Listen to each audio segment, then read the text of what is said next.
What is up, good people? This is Rabbi and welcome to my YouTube channel Busy Rider. আর আজকে অনেক দিন পরে আর কি camera open করছি। রোজার মধ্যে দিয়ে আর কি ব্লগ অত একটা করা হয় না, আর রোজার মধ্যে তো অনেক ধরনের অ্যাক্টিভিটিস থাকে, সো সেগুলো করতে হয়। কারণ রাতেবেলা সেহরি হইতে ইফতারি হইতে নানান ধরনের কাজকর্ম থাকে, সো সেগুলো আর কি মেনটেন করতে করতে আর কি ব্লগের জন্য অত একটা টাইম বের করতে পারতেছিলাম না। সো আজকে সব কিছু মিলে আর কি টাইমটা বের করছি। সো চিন্তা করলাম যে আপনাদের সাথে কিছু কথা শেয়ার করি, আর আপনাদের সাথে অনেক দিন ধরে কথা হচ্ছে না, সো আমিও আপনাদেরকে মিস করতেছি। সো চিন্তা করলাম যে আজকে আপনাদের সাথে একটু কথা বলে নিই। সো আশা করি আপনারা ভালো আছেন, সুস্থ আছেন। সো তো এখন বিষয়টা যেটা হচ্ছে যে আপনার অনেকেই আমাকে কমেন্ট করে যে ভাই, বা আমার পার্সোনালি আমাকে কমেন্ট করে, বা আমাকে আবার দেখা যায় যে মানে অফলাইন বা আমার ভাই ব্রাদার যারা আছে বা বন্ধু মহলের যারা আছে, ছোট ভাই ব্রাদার যারা আছে, অনেকেই এই প্রশ্নটা আর কি অনেক আসে। সো প্রশ্নটা কেমন ছিল? প্রশ্নটা এমন যে যে আমি একটা বাইক কিনতে চাই, আমি কি বাইক কিনলে আমার জন্য ভালো হবে। সো এই যে উত্তরটা, এই উত্তরটা একটা মানে একটা ডুপ্লেক্স একটা উত্তর হয়, বা এটা আসলে সোজা সাপটা কোনো উত্তর আসলে কি হয়।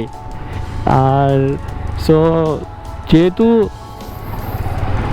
বাইক কিনবেন, বাইক কেনার জন্য ডিসিশন খুঁজে পাচ্ছেন না যে কোন বাইকটা কিনলে ভালো হয়। যেমন আমার ফ্রেন্ড আর কি যে কখনোই আর কি বাইক নেয় নেই, সো সেই তো তারাই তো আমাদেরকে জিজ্ঞাসা করে, বা তারাই কিন্তু জিজ্ঞাসাটা বেশি করে যে কোন বাইকটা নিলে বেটার হবে।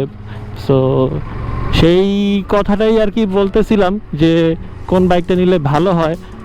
আর এখানে আপনার বুঝতে হবে যে আপনি সব, যেমন আমার বন্ধু যে প্রশ্নটা করছিল যে মাইলেজ ভালো হইতে হবে, তারপরে স্পোর্টস একটা ফিল থাকবে, তারপরে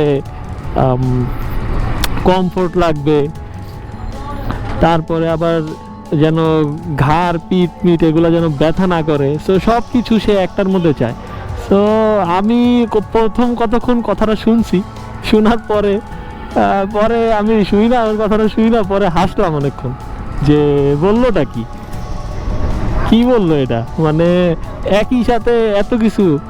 আর পরে বললাম যে ভাই একসাথে, ভাই একসাথে সব কিছু সম্ভব না পাওয়া, হয়তো তোর একটা জন্য একটা কম্প্রোমাইজ করতেই হবে। কারণ কেউ হচ্ছে মাইলেজ বেশি চায়, সো মাইলেজ বেশি চায়, কিন্তু আল্লাহ তো জ্যাম কেন, ওদিকে যাওয়া যাবো না।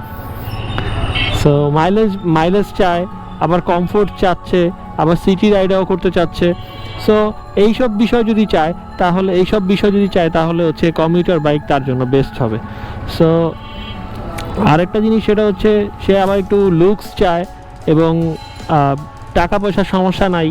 তো সব কিছু মিলে টাকা পয়সার সমস্যা নাই, সব কিছুই ঠিক আছে, কিন্তু কথা হচ্ছে তার কিন্তু স্পোর্টস বাইকের মধ্যে একটা প্রবলেম থাকে, সেটা হচ্ছে লং রাইডে গেলে আপনার পেইনটা ফিল করবেন, যে লং রাইডে গেলে আপনার পেইন ফিল করবেন। এবং আর যদি আপনার লং রাইডে বেশি যান তাহলে আপনার জন্য ক্রুজার আছে, সো ক্রুজারগুলো নিতে পারেন, ওগুলো একদম হ্যাভি কমফোর্ট, এবং কিন্তু স্পিডিংয়ের ক্ষেত্রে কিন্তু আপনি অতটা স্পিডিং করতে পারবেন না। সো ক্রুজার নিতে গেলে আপনার ওগুলা কম্প্রোমাইজ করতে হবে, স্পিডটা অত একটা পাবেন না, ইনিশিয়াল স্পিড বলেন, মানে ওটার মধ্যে কমফোর্ট আপনি পাবেন ভালো, তো আপনার কোনো পেইন ফিল হবে না, রিল্যাক্সে চালাইতে পারবেন। ক্রুজারে হচ্ছে সিটি রাইডিংয়ের ক্ষেত্রে প্রবলেম ফেস করতে পারেন। আর স্পোর্টসের মধ্যে হচ্ছে আপনার বেশিক্ষণ আর কি টানা চালাইতে পারবেন না, এটা আপনি ট্যুরিংয়ের জন্য না। বেশিক্ষণ চালাইলে ধরেন আপনি এখান থেকে কক্সবাজার যাবেন, বা এখান থেকে আপনি সাজেক যাবেন ঢাকা থেকে, সো তখন আর কি পেইনটা ফিল করবেন যে কোন জায়গায় প্রবলেমটা হচ্ছে, যে আপনার হাত ব্যথা, হাতের মধ্যে প্রেশার পড়বে এবং পিঠ ব্যথা করবে, সব কিছু মিলে আর কি বিষয়গুলো দেখতে হবে। সো এখন আর যদি আপনি কমিউটার বাইক দেখেন, সো কমিউটার বাইকের মধ্যে আপনি একটা প্যাকেজ পাচ্ছেন, সেটা হচ্ছে যেমন এই যে আমি বাইকটা চালাচ্ছি, মেজরিটি টাইম হচ্ছে সিটি রাইড করি, এবং মাঝে মাঝে হচ্ছে আমি হাইওয়েতে যাই। So highway ride, city ride এবং সব ধরনের কমফোর্ট এবং মাইলেজ এবং আমার পকেটটাকেও একটু শান্তিতে রাখবে আর কি, পকেটটা অত একটা খসাবে না।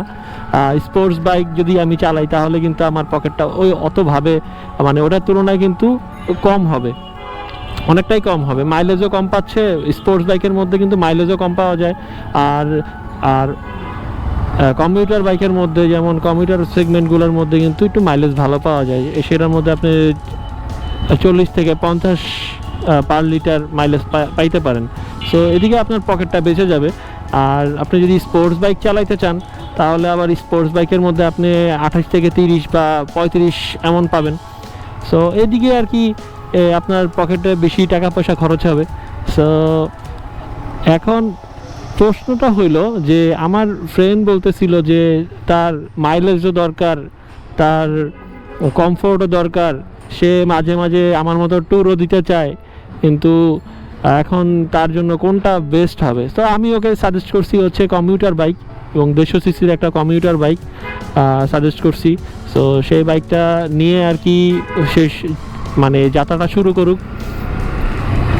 সো এটা ছিল আর কি তার জন্য সাজেশন। এবং অনেকেরই এমন প্রশ্ন থাকে যে ভাই আমি কোন বাইকটা নিব, অনেকের আবার টাকা পয়সা প্রবলেম থাকে না, মাইলেজের প্রবলেম থাকে না, যে টাকা পয়সা যত হওয়ার হোক আমার লুকসটা কিন্তু হইতে হবে একের, আর মাইলেজে আমার কোনো সমস্যা নাই, তাহলে ভাই আপনি স্পোর্টস বাইকটা নিয়ে নেন। স্পোর্টস বাইক তো সবারই পছন্দ, তো পছন্দ হইলে হবে না, মানে আপনার উদ্দেশ্যটা বুঝতে হবে যে আপনার কোন জিনিসটা আপনি চাচ্ছেন।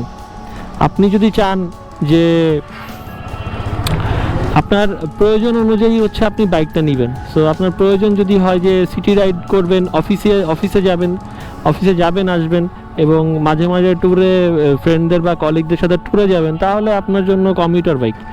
আর যদি আপনি স্টুডেন্ট হন, তো স্টুডেন্টের সবচেয়ে প্রথম নেশা থাকে হচ্ছে আপনার স্টুডেন্ট সেগমেন্টে যারা আছে, মানে এই ক্যাটাগরিতে যারা পড়ে, তাদের ম্যাক্সিমাম থাকে স্পোর্টস বাইকের প্রতি একটু নেশা থাকে, তারা একটু স্পিডিংটা পছন্দ করে। সো এদিকে দেখতে গেলে স্পোর্টস বাইকটা তাদের জন্য বেশি প্রেফারেবল। সো তারা একটু স্পিডিং পছন্দ করে, একটু উর্কিস পার্কিস চালাবে, এই করবে সেই করবে, একটু মডিফাই করবে। সো ওগুলো তাদের জন্য। সো এখন প্রয়োজনটা বুঝতে হবে। আর যদি আপনি বেশি ট্যুর করেন তাহলে ক্রুজার বাইকটা আপনার জন্য মানে বেস্ট হবে, কারণ ক্রুজার বাইকের মধ্যে আপনার প্রচুর কমফোর্ট দেওয়া আছে, এবং আপনি রিল্যাক্সে বসে চালাতে পারবেন, এবং লং রাইডে গেলে আপনি এটার ফিলটা ভালো পাবেন।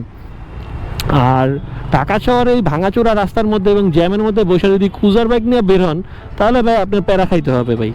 সো আপনার পারপাসটা বুঝতে হবে যে আপনার পারপাসটা কি, যে আপনি কি করতে চান বা আপনার কোন কাজে বাইকটা লাগাইতে চান।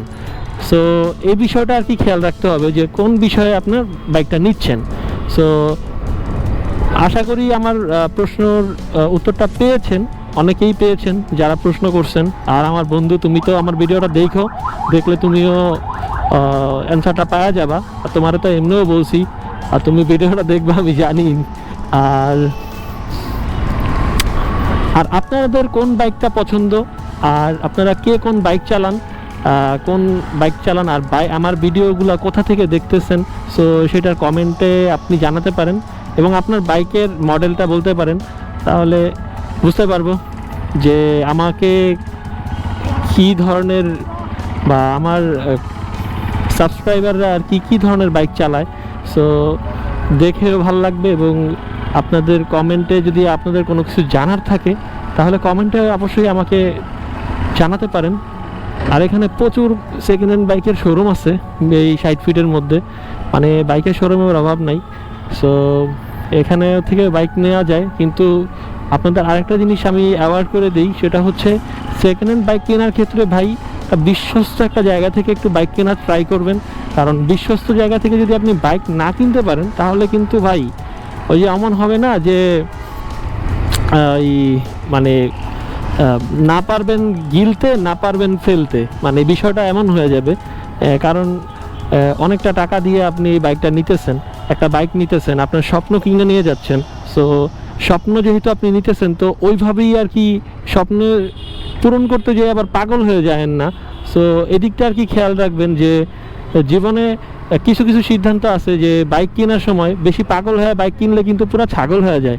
সো যারাই এই জিনিসটা করছে তারাই কিন্তু কট খাইছে। সো যেটা বলতেছিলাম যে আপনারা যদি ওই সেকেন্ড হ্যান্ড বাইক কিনেন, সেকেন্ড হ্যান্ড বাইক পাগল হয়ে কিনা লাভ নাই, কিন্তু আপনি একটু বিশ্বস্ত জায়গা থেকে বাইক কিনেন তাহলে আপনার জন্য ভালো হবে। দেখেন যে মিরপুরের মধ্যে বা মানে বাংলাদেশে এখন টপ কিছু বাইকের সেকেন্ড হ্যান্ড বাইকের শোরুম আছে। তো যারা আর কি ভালো সার্ভিস দিতেছে, আফটার সেল সার্ভিসও ভালো দিচ্ছে এবং আপনাকে ভালো কি বলে আপনাকে ভালো মানে পরামর্শ দিয়ে হোক, আপনাকে ভালো সার্ভিস দিয়ে হোক, ভালো বাইক দিয়ে হোক, আপনাকে কিন্তু সেবা দিবে। তো এমন কিছু প্রতিষ্ঠান আছে, মানে আমাদের এখানেই আছে, 3-4টা প্রতিষ্ঠানের নাম বলা যায়। সেটা হচ্ছে সাওয়ারি বলা যায়, বিএসবি মার্ট, এসএ মার্ট, আর এখানে আছে একটা বাইক ফেরি আছে, এখানে ফারাজ মোটো আছে। সো এইসব জিনিসগুলো, এইসব যে কয়েকটা নাম বললাম, তারা কিন্তু ভালো প্রোডাক্ট দিতেছে, মানে তাদের সোর্সিংগুলোও ভালো। যেমন আপনি আগে দেখা যাইতো যে 2-1 বছর আগে দেখছিলাম, 2-1 বছর না 3-4 বছর আগেই দেখছিলাম এমন যে হিউজ পরিমাণের বাইক নিয়ে বসে আছে, কিন্তু বাইকের যে মিটার টেম্পারিং করা, বাইকে চলছে 20-30 হাজার, বাইকের মিটার টেম্পারিং করে রাখছে হচ্ছে এত। সো একটু খেয়াল রাখবেন যদি সেকেন্ড হ্যান্ড বাইক নেন। আর নতুন বাইক কিনলে তো কোনো কথাই নাই, ওখানে আপনার কোনো প্রবলেম হওয়ার কথা না। আপনি 2 বছর অনায়াসে ঠিকঠাক মতো 2-3 বছর আগে চালান, তারপরে হচ্ছে বাইকের কাজটা আসে, এছাড়া তো আসে না। আর বাইকারের উপর ডিপেন্ড করে হচ্ছে বাইকটা কেমন আছে। যেমন আমার ম্যাক্সিমাম টাইম আমার আরপিএম আমি যখন চালাই 4 থেকে 5 হাজার, মনে হয় যে আমি এখনও ব্রেকিং পিরিয়ডেই আছি, মানে 5 থেকে 6 হাজারের উপরে তো আমার উঠেই না, মানে এমন একটা অবস্থা। তা আমি অত রেভ করি না, অত কিছুই করি না, মানে আমি যতটুকু আমার প্রয়োজন, এবং আমার ওই টানাটানিও পছন্দ না। আমার জাস্ট সেফলি গন্তব্যে পৌঁছাতে পারলেই আমি আলহামদুলিল্লাহ আমি সেফ ফিল করি এবং ভালো লাগে আমার। আর আমার তো আর বাংলাদেশের যে রাস্তাঘাট, মানে একটু পরপরই ব্রেক করতে হয়, মানে রেভের তুলনায় আপনার ব্রেক বেশি করতে হয়। সো শুধু আর ওইভাবে মানে উড়কিস পাকিস চালায় এত লাভ নাই, মানে এই জন্য আর কি সব দিক থেকে মেনটেন করতে গেলে দেখা যায় যে আমি যেভাবে রাইড করতেছি আমার কাছে এটা আমার পছন্দ এবং আমার বাইকটাও ভালো থাকে। সো আমি তো আর এই বাইকটা অতদিন চালাবো না, যখন এই বাইকটা সেল হয়ে যাবে বা দিয়ে দিব কাউকে, অন্য কেউ নিবে, সে হয়তো বুঝতে পারবে যে আসলে বাইকটা কতটা মানে ভালো আছে। সো এখনও পর্যন্ত আমার ইঞ্জিন সাউন্ডটা একদম পারফেক্ট আছে, যেমন শোরুম কন্ডিশন যেমন থাকে সেম অমনই আছে। সো বাইকের উপর ডিপেন্ড করেও কিন্তু বাইকটা ভালো থাকে। আল্লাহ, এত ধুলা কেন? এটা কি ঢালাই দিব না? সো আশা করি আপনাদের কোনো বিষয় কোনো না কোনো বিষয় ভালো লাগছে। সো ভালো লাগলে একটা লাইক প্লিজ দিয়ে দিবেন আমার ভিডিওটাতে। আর আমাদের 1000 সাবস্ক্রাইবার হতে খুবই অল্প সাবস্ক্রাইবার বাকি আছে। সো যারা এখনও সাবস্ক্রাইব করেন নাই, please do subscribe my YouTube channel. And দেখা হচ্ছে নেক্সট ভিডিওতে। কি করতেছে? দেখা হচ্ছে নেক্সট ভিডিওতে। সো ততক্ষণ পর্যন্ত ভালো থাকেন, সুস্থ থাকেন। আল্লাহ হাফেজ। So tata.